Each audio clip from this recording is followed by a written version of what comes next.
Hi guys, so today we're gonna be making homemade bread. We all love a good homemade bread, but you know sometimes we will not get that nice fluffy effect or the bread could be a little bit too heavy. I'm gonna show you today how to get a nice fluffy is perfection homemade bread, right? So we're going to be starting first and foremost with 4 cups of lukewarm water. You don't want your water to be too hot because it's going to kill the yeast, right? So you want warm water because it's going to activate the yeast much faster, but you make sure that your water is not too hot, so keep that in mind, please. So we're going to be adding 4 cups of lukewarm water, right? And I have my water right here, so I'm just using my cup. This is 1,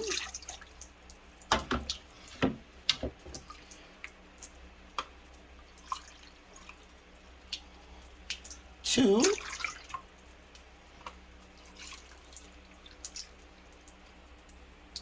3,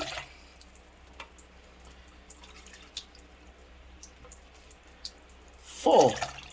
Now I'm going to be going in with approximately 2 tablespoons of yeast. Now this is if you have yeast that you don't have instant yeast, you would do it like this. But although I am using instant yeast, I still do this process. I still allow my yeast to puff up and froth up a bit and create nice layers before actually using it in my dough. I still do this procedure, but this is mostly for when you're doing it with yeast that is not instant yeast. Okay, so now I'm going to go in with 2 tablespoons of yeast, but I'm going to be using these, which is instant yeast, and I use roughly 2.5 pack.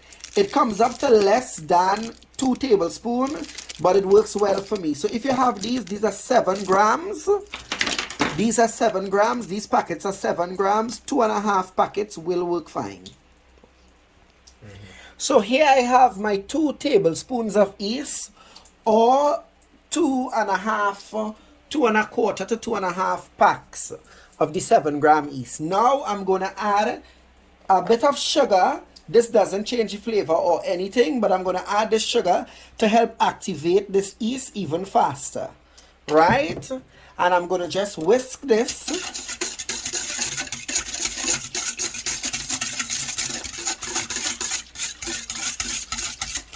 I'm going to whisk it together. The froth is what you will be looking for.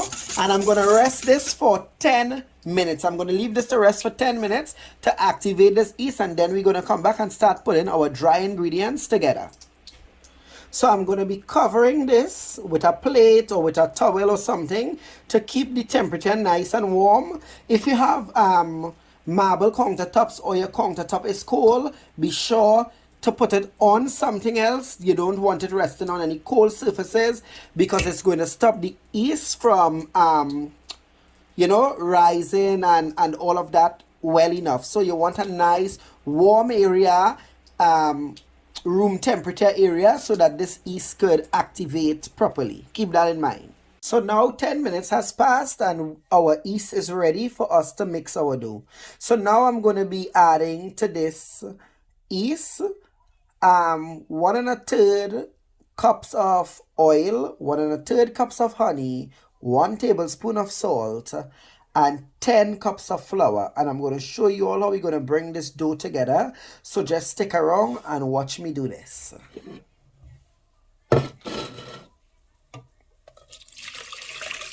I'm transferring it over into my mixing bowl, right? What I did is transfer it over into my mixing bowl. And now I'm going to be adding to this. This is 1/3. Where's my 1/3 cup? Right? I'm going to be adding 1/3 cups of oil. I'm going to be using avocado and olive oil. You could use either, or you could even use canola oil. So I have some olive oil here. I'm going to be adding half olive oil. I also have avocado oil. You do not need to mix this. You could use avocado oil only, olive oil only, or even canola oil. However, I find my avocado oil is very strong. Some people, on the other hand, think their olive oil is very strong. But for me, it is never that strong. Well, these that I'm using. So I mixed it, and I'm going in there with 1/3 cups of oil. Your choice. Now I'm going to go in with 1/3 cups of honey into my mixture, right? And the reason I'm adding the honey after and using the same exact utensil is because the honey would be able to run out much faster from this because I already had oil inside of there. So now I'm going to be filling this with 1/3 of nice, thick, juicy, yummy honey. Okay, and I'm going to be adding this to my mixture.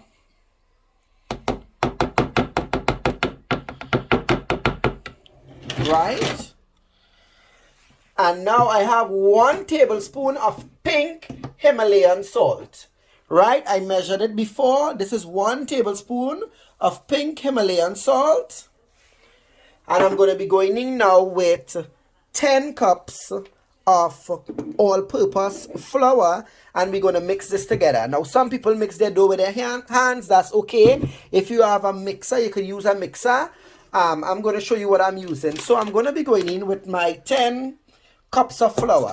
Now I'm going to measure my flour right here next. You're not seeing that, but I'm not dipping my cup utensil into the flour because I don't want it to come up to more than 1 cup. So basically what I'm doing is this. Could you just give me some? Yeah, come across. So basically what I'm doing, come across, right? I want to make sure that what I have is exactly 1 cup and nothing more, right? So that's what I'm doing, right? 1 cup. And we're going to go in with 5 like these. 2, 3, 4, 5. Now, the reason I went in with 5, we're going to mix this. We're going to start mixing this first 5 together.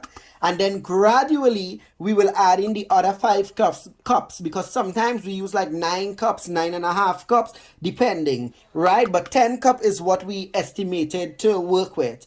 So we're going to add this 5. We're going to start mixing this 5. And then after, we will gradually add in cup by cup into this mixture. So I'm going to be using this hand mixture, right? This very small one. Most of us will have one at home. Using these tips, and I'm going to start mixing this dough together, right? Some people may have the other mixing machine, KitchenAid and all the fancy stuff. Feel free to use it. If not, feel free to use your hands as well. It all depends on how you bring it together, right? So I'm going to be mixing. When I'm finished mixing this 5, I'll be back to show you all how this 5 look, and we will gradually add in. So I'm going to be mixing.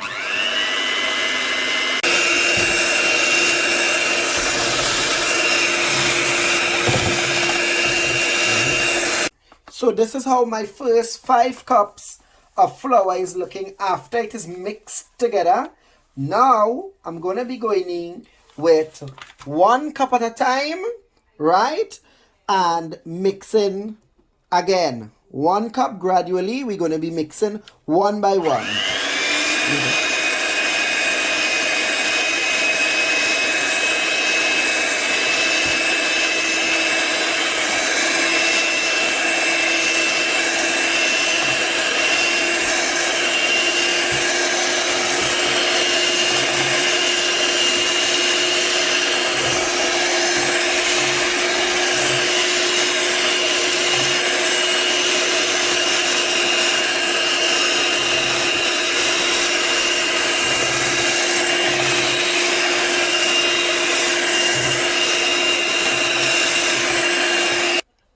This is my 7th cup of flour.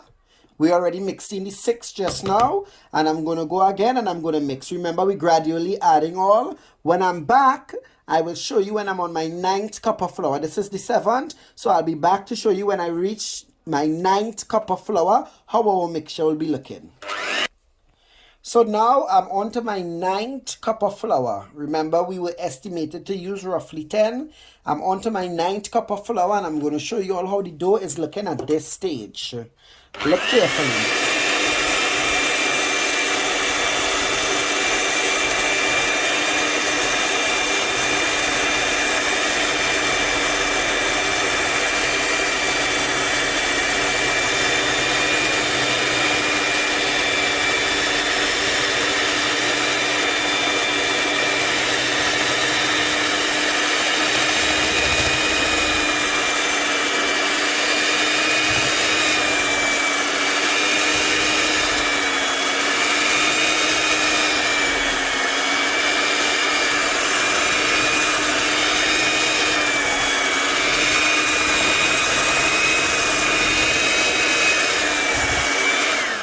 Now, if you look carefully, you would see, raise this.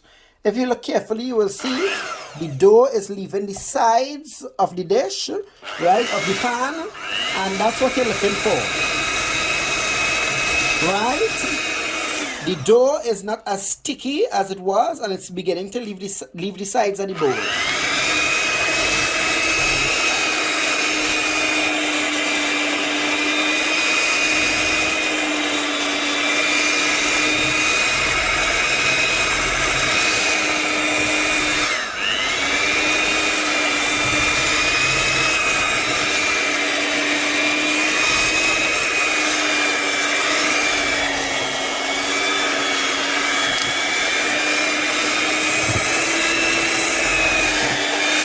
So I'm going to add half cup inside of this again. I'm going to add half cup, and we will see how that is working. Half cup should be fine.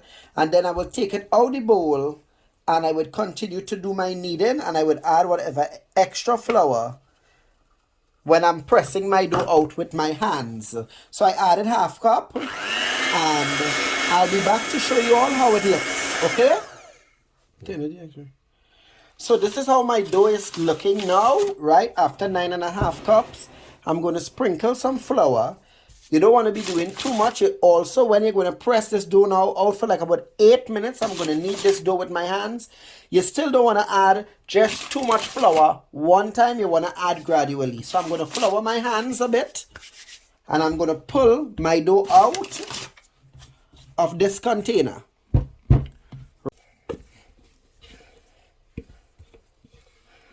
And now I'm going to knead this dough with my hands for approximately 8 minutes.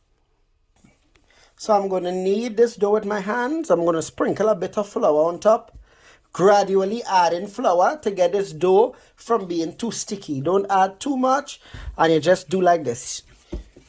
Pull and press, pull and press, pull and press, pull and press. Pull and press for about 8 minutes. Every time you feel it too sticky, sticking to your hands, sprinkle just a light dust of flour. Make sure you sprinkle below so that it doesn't stick onto your surface as well. And you keep pushing and pulling. Pull, push. Pull, push. And gradually adding. Don't add too much flour at once, because you don't want it to be too floury, and you want it not to be sticky as well. And you do that for like about 8 minutes. Push, pull, or pull, push, and you add sprinkles, even below. Make sure it doesn't stick to the surface. Pull, push for 8 minutes. We're going to come back after I'm finished doing mine. So I've been doing this for approximately 10 minutes now, and this is what my dough looks like, right? I've been doing this for like about 10 minutes, and this is what my dough begins to look like, right? Raise your hands, please. Thank you. Afraid to hit you some slap. Right? So I really play with my dough a lot, right? After 10 minutes. So now I'm going to grease the same dish that we had earlier.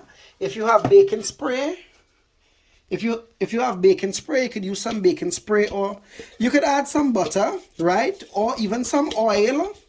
But you're gonna grease your dish, right around. If you have baking spray, it would even be much easier, because you're gonna put this dough back inside here and you're gonna leave it to rest for 45 minutes so that the yeast could continue to activate within this dough. I'm gonna take my dough up, right? And I'm gonna put my dough inside of there. And I'm gonna also grease the top of my dough. If you have baking grease, baking spray, feel free to spray. And I'm gonna cover her and leave her there for 45 minutes. And I'm gonna be cleaning my area, and we will be back after to roll it out and then put it into our bread pans and leave it to rise again. 45 minutes, cover it with a towel and allow it to raise. By the time we come back, she should be double times the size that we left in there. I'll be back. Hi guys, so 45 minutes have passed and this is what we have. As you can see, our dough is well risen. It's double times what we left. Okay, so now we're going to prepare these for the pan. So I'm sprinkling a little dust of flour here to take my dough out, right? But watch what we're going to do. Put it, carry up. We're going to punch this dough in, right? If you're angry, this is the time to take out your anger. We're going to punch that dough all the way in, right? Because that's air from our yeast. It's well risen, right? I'm going to be punching. Yep. If you had a long day, take all your anger out on that dough, right? And now we're going to be taking this dough out and on here, and we're going to keep pressing and playing with it a bit to get the rest of air out of our dough before we prepare them for our pans.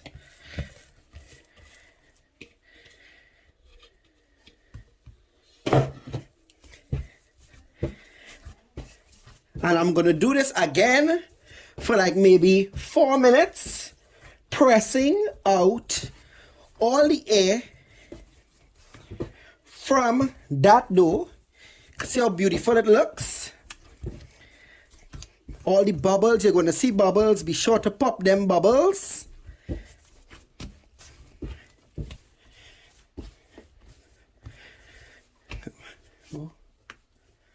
So I usually get 3 bread from this dough, right?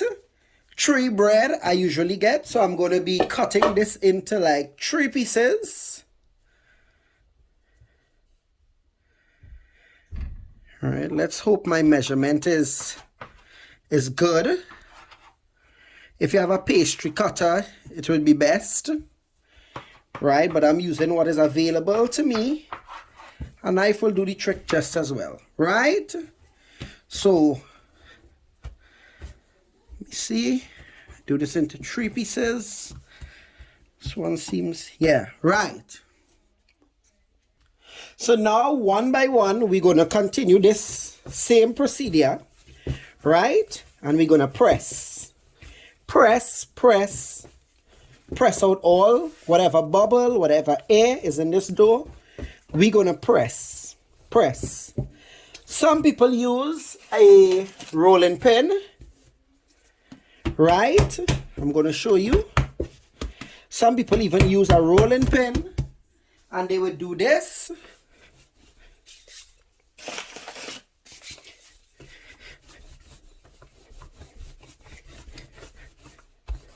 See bubbles there?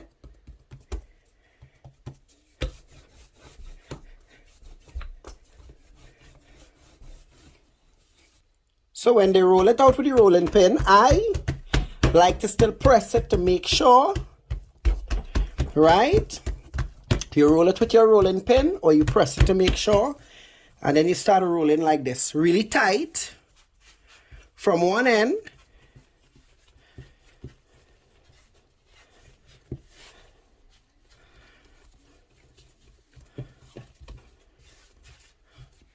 right? I like to flip it over there. Some people leave it just like that, but I like to pinch the edges.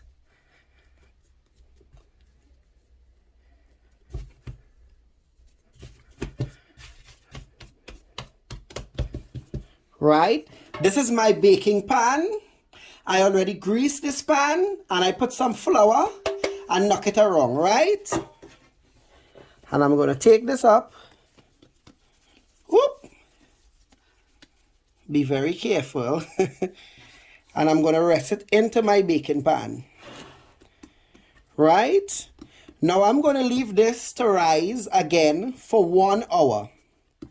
When we come back after 1 hour, cover it again. You're going to see exactly how this will be looking after 1 hour. So this is my bread. I will be back in 1 hour, 1 full hour, to show you all how it will be looking before it go into the oven. Hi guys, so we have been raising for 1 hour now, and this is exactly what it looks like after 1 hour. Now I'm going to be placing these in my oven, my preheated oven, on 180 degrees Celsius, right, for 25 minutes, 30 minutes maximum. This is what I have, and when they're out, I'll be showing you what they look like, okay? Hi guys, so it's out the oven now, and I'm going to be adding some butter.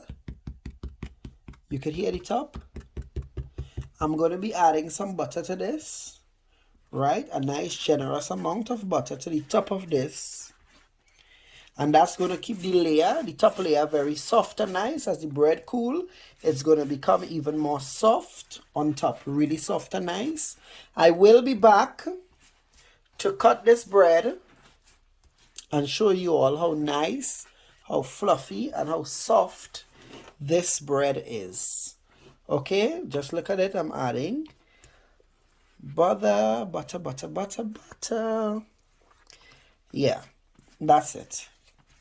I'm going to do them in some nice slice loaves because I know everybody Trinis love a slice loaf.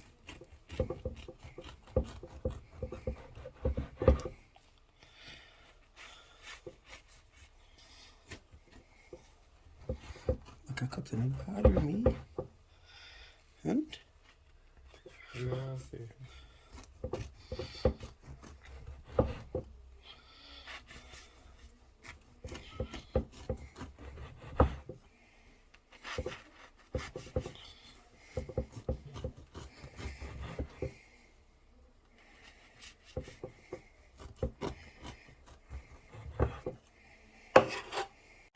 show you all as well.